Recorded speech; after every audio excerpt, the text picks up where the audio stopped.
अस्सलाम वालेकुम वरहमतुल्लाहि वबरकातुहू। नाजरीन, आज मैं एक अहम वीडियो आपके सामने लेके हाज़िर हुआ हूँ जो इल्म दीन से ताल्लुक़ रखती है।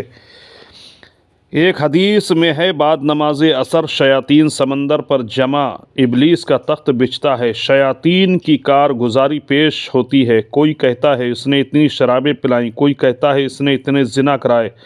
सबकी सुनी। किसी ने कहा आज इसने फ़लाँ तालिब इल्म को पढ़ने से बाज रखा। सुनते ही तख्त पर से उछल पड़ा और उसको गले से लगा लिया और कहा अंता अंता, तूने काम किया, तूने काम किया। और शयातीन को ये कैफियत देखकर जल गए कि उन्होंने इतने बड़े बड़े काम किए और उसको इतनी शाबाशी दी।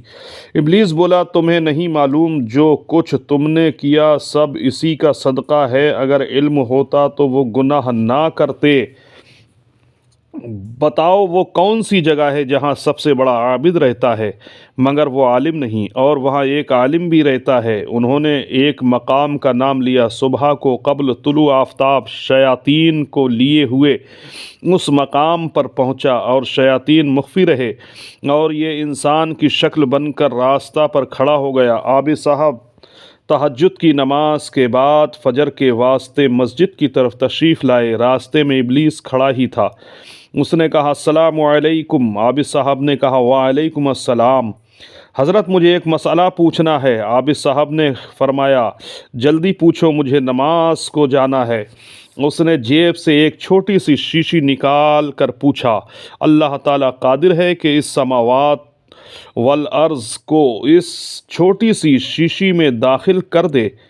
आबिद साहब ने सोचा और कहा, कहाँ ज़मीन व आसमान और कहाँ छोटी सी शीशी? बोला, बस यही पूछता था, तशरीफ़ ले जाइए। और शयातीन से कहा, देखो मैंने इसकी राह मार दी, उसको अल्लाह की कुदरत ही पर ईमान नहीं, इबादत किस काम की। तुलु आफ्ताब के करीब आलिम साहब जल्दी करते हुए तशरीफ़ लाए। उसने कहा अस्सलामु अलैकुम। आलिम साहब ने कहा वालैकुम अस्सलाम। मुझे एक मसला पूछना है। उन्होंने फरमाया पूछो, नमाज का वक्त कम है। उसने वही सवाल किया। फरमाया मलाऊन, तो इब्लीस मालूम होता है। अरे वो कादिर है कि ये शीशी तो बहुत बड़ी है, एक सुई के नाके के अंदर अगर चाहे तो करोड़ों आसमान और ज़मीन दाखिल कर दे। इन्नल्लाह अला कुल्लि शैइन कदीर। आलिम साहब के तशरीफ़ ले जाने के बाद शयातीन से बोला, देखो ये इल्म ही की बरकत है। नाजरीन, क्या समझे, इल्म दीन हासिल करना चाहिए। बग़ैर इल्म दीन के शैतान से बचना बड़ा मुश्किल है। अगर मेरी वीडियो पसंद आए तो चैनल को सब्सक्राइब करें।